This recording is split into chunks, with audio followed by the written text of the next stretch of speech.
Hello my dear students, welcome back to my channel. I hope you all are fine. So students, जैसा कि आप सभी जानते हैं कि हमारे चैनल पे हम आपको अतुल महेश्वरी स्कॉलरशिप की प्रिपरेशन करवा रहे हैं। उसी पर्पज़ से इस वीडियो के अंदर मैं आपको जीके के इंपॉर्टेंट क्वेश्चंस जो हैं वो बताने वाली हूँ। अगर आप हमारे चैनल पर न्यू हैं तो चैनल को ज़रूर सब्सक्राइब करें इसी तरह के और वीडियोज़ के लिए। इससे पहले के वीडियोज़ के अंदर मैंने आपको इंग्लिश के और जीके और हिंदी के कई सारे इंपॉर्टेंट क्वेश्चंस ऑलरेडी करवा रखे हैं। अगर आपने वो वीडियोस नहीं देखे हैं ज़रूर जाके उन वीडियोस को देखें। अभी जो हमारा पहला क्वेश्चन है वो है कि जो संथाल विद्रोह है उसका नेतृत्व किस जनजातीय नेता ने किया था। इसका आंसर होगा आपका सिद्धू कानू ने, और ये जो शुरू हुआ था ये हुआ था 1885 में ईस्ट इंडिया कंपनी के खिलाफ। ठीक है, संथाल विद्रोह की शुरुआत हुई थी सन 1885 में ईस्ट इंडिया कंपनी के खिलाफ, और सिद्धू कानू जनजातीय नेता ने इसका नेतृत्व किया था। भील जनजाति भारत के किस राज्य के में मुख्य रूप से निवास करती है? तो बच्चों, जो भील जनजाति है वह निवास करती है आपके मध्य प्रदेश के अंदर। मध्य प्रदेश की जो कैपिटल है वो है आपकी भोपाल।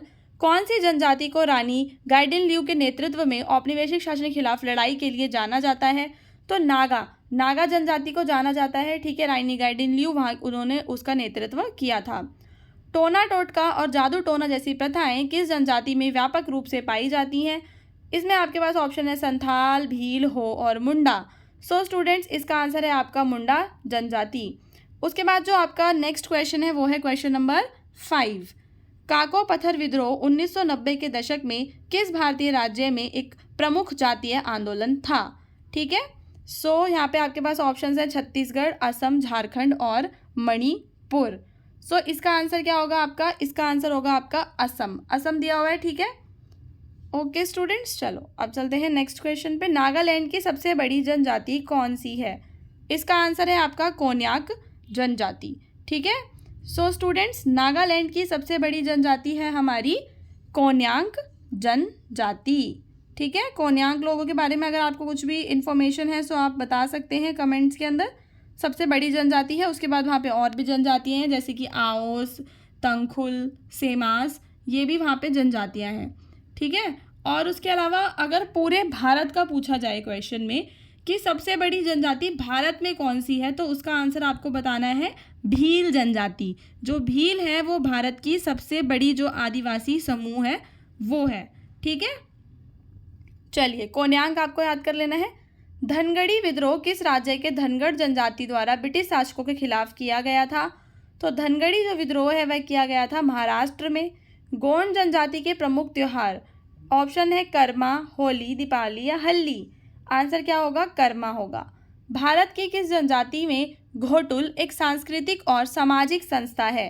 यहाँ पे जो हमारा आंसर है वो है हमारा गोंड जनजाति, क्योंकि इसके अंदर ही घोटुल जो है वो एक सांस्कृतिक जो है वो और सामाजिक संस्था होती है, घोटुल। ठीक है, और ये जो लोग हैं इंडिया के ही हैं, ये गोंड लोग होते हैं हमारे। गोंड जनजाति के बारे में आपको और कुछ भी पता, इनको गोंडी भी कहते हैं। ठीक है, और ये प्राचीन समुदाय है और विंध्या पर्वत, सिवान, सतपुड़ा पठार, छत्तीसगढ़ आदि एरियाज़ में ये लोग पाए जाते हैं। ठीक है, और ये तो हो गया इनके एक भगवान है जो मतलब बहुत फेमस है। वो आपको मैं बता देती हूँ, उसका नाम है बारादेव। ठीक है, गोंड जनजाति जो है उनके भगवान हैं बारादेव, जिनकी ये लोग पूजा करते हैं। ठीक है, चलिए उसके बाद चलते हैं 10th पे। निम्नलिखित में से कौन सी जनजाति टोंडा भारत के किस राज्य में निवास करती है? ठीक है, कौन सी टोंडा जाति जो है वो कहाँ निवास करती है? वो निवास करती है आपके तमिलनाडु में। भील विद्रोह किस क्षेत्र में हुआ था? कर्नाटक, राजस्थान, बिहार या फिर मणिपुर? इसका आंसर है आपका राजस्थान में हुआ था भील विद्रोह। हड़प्पा सभ्यता की वंशज मानी जाती है आपकी मुंडा जनजाति। ठीक है, जो भारत की मुंडा जनजाति है वो किसकी वंशज मानी जाती है? हड़प्पा सभ्यता की। बच्चों, जो आपकी मुंडा जनजाति है वो रहती है छोटा नागपुर क्षेत्र में। ठीक है, आपको ध्यान कर लेना है अगर क्वेश्चन आएगा तो। नागपुर में ये लोग रहते हैं। उसके अलावा उड़ीसा, पश्चिम बंगाल, बिहार, मध्य प्रदेश, त्रिपुरा, बांग्लादेश, नेपाल में भी ये लोग निवास करते हैं। जॉर्जिया और अर्मेनिया में निवास करने वाली रोटा जनजाति भारत की किस जनजाति से संबंधित मानी जाती है? इसका आंसर है आपका लोम। लोम जो है वो भारत की एक जनजाति है। ठीक है स्टूडेंट्स, भारत के किस राज्य में बोंडा जनजाति निवास करती है? सो इसका आंसर होगा आपका ओडिशा। जनजाति समूह भील का प्रमुख पारंपरिक नृत्य, अब यहाँ पे हमसे भील का नृत्य पूछा गया है, तो इनका नृत्य होता है घूमर। जैसा कि अभी मैंने आपको बताया था कि ये लोग राजस्थान में रहते हैं, सो इनका नृत्य है घूमर। जनजातीय समुदाय के सांस्कृतिक संरक्षण के उद्देश्य से किस वर्ष भारतीय संविधान ने 5वीं और 6वीं अनुसूची को शामिल किया गया? 5वीं और 6वीं अनुसूची आपको पता होनी चाहिए। 1950 में, 1950 आपको सन याद कर लेना है। जनजातीय समुदाय के सांस्कृतिक संरक्षण, ये जो 5वीं और 6वीं अनुसूची है, ये कहती है कि हम जो हैं वो संरक्षित करेंगे जनजातीय समुदायों को, ठीक है। सो ये 1950 में जो है इसको शामिल किया गया था। कौन सी जनजाति शिकार उत्सव नामक वार्षिक उत्सव मनाती है? सो स्टूडेंट्स, आपके पास ऑप्शन में है संथाल, गोंड, नागा और भील, ठीक है। उत्सव कौन सा है? शिकार उत्सव। सो इसका आंसर क्या होगा स्टूडेंट्स? इसका आंसर होगा आपका नागा। जो नागा जनजाति है वो मनाती है शिकार उत्सव को, ठीक है।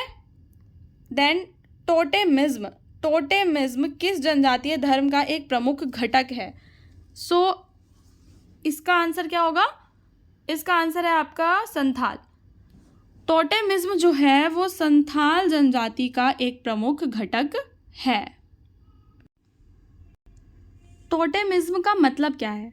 टोटेमिज्म का मतलब है कि किसी समाज के उस विश्वास को कहना जब जो व्यक्ति, जो मनुष्य है ना, किसी भी समाज के जो मनुष्य हैं वो अपने आप को किसी जानवर से, किसी वृक्ष से, किसी पौधे से जो संबंधित पाते हैं उसको हम कहते हैं टोटेमिज्म। सो ये संथाल जो जाति हैं उनका विश्वास है। किस भारतीय जनजाति की संस्कृति में धुमकुड़ी नामक परंपरा का विशेष स्थान है? धुमकुड़ी नामक परंपरा भी संथाल जनजाति के लोगों में निवास करती है। मवासी नामक जनजाति कहाँ रहती है? वह रहती है मध्य प्रदेश में।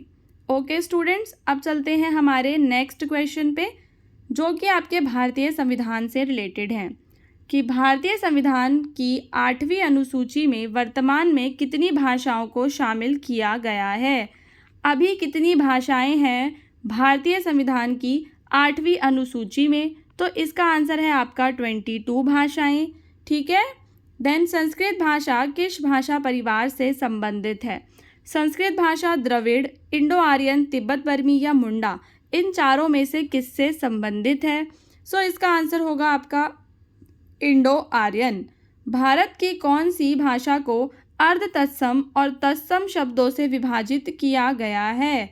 ऑप्शंस हैं आपके पास उर्दू, बंगाली, हिंदी या मराठी।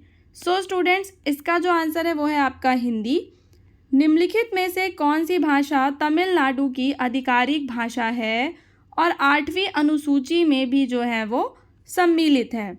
तो इसका आंसर है आपका तमिल भाषा। तमिल भाषा जो है वो आपकी तमिलनाडु की आधिकारिक भाषा है और यह 8वीं अनुसूची में भी सम्मिलित है। ये क्वेश्चन इम्पॉर्टेंट है, आपको इसको याद कर लेना है। भारत में कितनी भाषाओं को शास्त्रीय भाषा का दर्जा दिया गया है? तो इसका आंसर होगा आपका 6। निम्नलिखित में से कौन सी भाषा, निम्नलिखित में से कौन सी भाषा भारत में सबसे पुरानी शास्त्रीय भाषा मानी जाती है? इसका आंसर होगा आपका, देखो ऑप्शंस देख लो एक बार, तमिल है, कन्नड़ है, संस्कृत, तेलुगु। हमसे क्या पूछा है? शास्त्रीय भाषा पूछा है। तो क्या आप इसको गैस कर सकते हैं? इसका आंसर होगा आपका तमिल भाषा। कोडवा, कोडवा किस राज्य की भाषा है बच्चों? यहाँ पे आपको सारे के सारे जो हैं साउथ इंडिया के स्टेट्स गिवन हैं, केरल, कर्नाटक, आंध्र प्रदेश, तमिलनाडु। तो जो कोडवा है वह है आपकी कर्नाटक की भाषा। गोंडी भाषा मुख्य रूप से किस जनजातीय समुदाय द्वारा बोली जाती है? ठीक है, गोंडी, ठीक है, मैंने आपको बताया भी था अभी थोड़ी देर पहले। गोंडी जो भाषा है वह बोली जाती है गोंड लोगों के द्वारा, ठीक है। गोंड लोगों को गोंडी भी बोलते हैं और उनकी भाषा क्या है? गोंडी। निम्नलिखित में से कौन सी भाषा द्रविड़ भाषा परिवार का हिस्सा नहीं है? इसका आंसर होगा आपका मराठी भाषा, क्योंकि आपको पता होगा कि जो द्रविड़ वर्ड है वो हमारे साउथ इंडिया से रिलेटेड है। कन्नड़, मलयालम और तेलुगु तीनों हमारी साउथ इंडिया की लैंग्वेजेस हैं, जबकि मराठी नहीं है। तो इस वजह से इसका आंसर हमारा क्या हो गया था? मराठी हो गया है।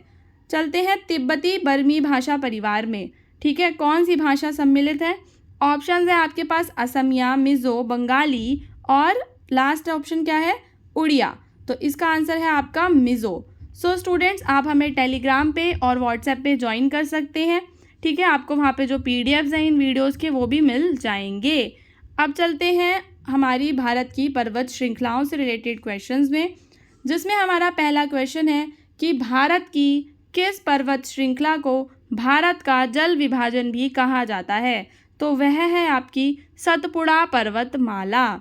निम्नलिखित में से कौन सा पर्वत श्रेणी भारत के पूर्वी तट के समांतर फैली है। कौन सी पर्वत श्रेणी जो है पूर्वी तट के समांतर है, तो पूर्वी घाट पर्वतमाला है। मैंने आपको प्रीवियस वीडियोस में बताए थे कि पूर्वी घाट और पश्चिमी घाट कहाँ पर है, ठीक है। अरावली पर्वतमाला किस दिशा में फैली है, दक्षिण पूर्व से उत्तर पश्चिम की तरफ फैली है। देन विंध्याचल पर्वतमाला भारत के किन राज्यों से होकर गुजरती है। विंध्याचल पर्वतमाला की बात हो रही है स्टूडेंट्स। ऑप्शंस हैं आपके पास राजस्थान और गुजरात, मध्य प्रदेश और उत्तर प्रदेश, महाराष्ट्र और छत्तीसगढ़, ओडिशा और झारखंड। तो इसका आंसर क्या होगा आपका आंसर होगा मध्य प्रदेश और उत्तर प्रदेश। नीलगिरी पर्वतमाला का प्रमुख शिखर कौन सा है। ऑप्शंस हैं अन्नामलाई, धवलगिरी, डोडा बेटा या कंचनजंगा। सो स्टूडेंट्स, इसका आंसर है आपका ऑप्शन नंबर सी, यानी कि डोडा बेटा, ठीक है। पश्चिमी घाट पर्वत श्रृंखला को यूनेस्को द्वारा किस नाम से मान्यता दी गई है। पश्चिमी घाट पर्वत श्रृंखला जो है उसको यूनेस्को द्वारा विश्व धरोहर स्थल जो है वह घोषित ऑलरेडी कर दिया गया है, ठीक है स्टूडेंट्स। ये वाला इंपॉर्टेंट है क्वेश्चन, इस तरह के क्वेश्चन जो है वो एग्जाम्स में आते हैं। देन चलेंगे नेक्स्ट क्वेश्चन पे। सह्याद्री पर्वत श्रेणी का सबसे ऊंचा शिखर कौन सा है। ऑप्शंस हैं आपके पास कुद्रेमुख, महाबलेश्वर, अनाईमुड़ी या मकरना। सो स्टूडेंट्स, इसका आंसर जो है वो होगा आपका सी, विच इज़ अनाईमुड़ी। इंपॉर्टेंट है ये वाला क्वेश्चन भी सह्याद्री पर्वत श्रेणी का, ठीक है। अब चलते हैं 8th पे। गुरु शिखर निम्नलिखित में से किस पर्वतमाला में स्थित है। सतपुड़ा में, अरावली में, विंध्याचल में या फिर पूर्वी घाट में। तो इसका आंसर क्या हो जाएगा आपका अरावली, ठीक है, अरावली हो जाएगा इसका आंसर। फिर किस पर्वतमाला को नीला पर्वत भी कहा जाता है। ऑप्शंस हैं आपके पूर्वी घाट, सह्याद्री, नीलगिरी या विंध्याचल। सो इसको गैस करना भी इजी था, नीला पर्वत यानी कि नीलगिरी, ठीक है। महाबलेश्वर किस पर्वत श्रेणी में स्थित है। तो जो आपका महाबलेश्वर है वह स्थित है पश्चिमी घाट में। सो स्टूडेंट्स, वीडियो को लाइक करना और कमेंट करना और चैनल को सब्सक्राइब करना मत भूलना एंड बेल आइकन को प्रेस करो अगर आपको वीडियो अच्छा लगा हो तो।